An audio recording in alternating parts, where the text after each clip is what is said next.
નમસ્કાર, super six સાથે હું છું નીરુ। સાંજે 6 વાગ્યા સુધીના 6 મહત્વપૂર્ણ મુદ્દાઓની વાત કરવાની છે સુપર સિક્સમાં।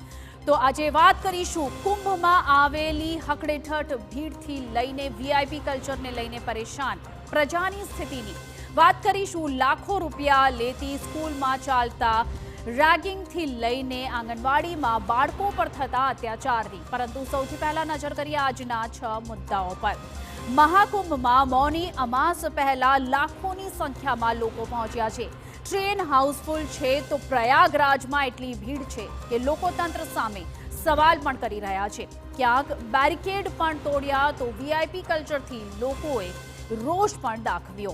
બીજા મુદ્દામાં વાત કરીશું રાજકોટની એસએનકે સ્કૂલની, જ્યાં એક વિદ્યાર્થિનીએ 11મા ધોરણના વિદ્યાર્થીઓ પર બસમાં રેગિંગ કરવાનો આક્ષેપ કર્યો।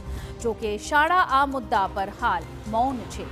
ત્રીજા મુદ્દામાં વાત કરીશું આંગણવાડીના બાળકને ફૂલ તોડવા જેવી નજીવી બાબતે માર મારવામાં આવ્યો તેની।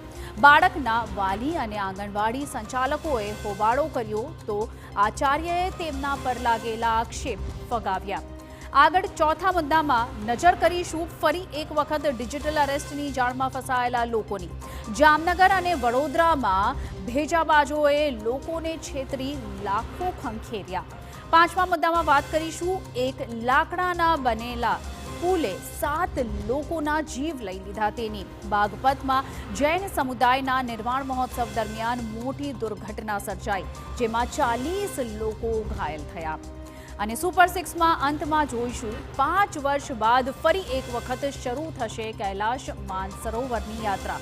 આ યાત્રા માટે તમારે કઈ રીતે આખી ટૂર પ્લાન કરવી, કેટલા પૈસા ચૂકવવા પડશે, કયા દસ્તાવેજોની જરૂર પડશે, સંપૂર્ણ માહિતી અમે તમને આપીશું। તો આવો બુલેટિન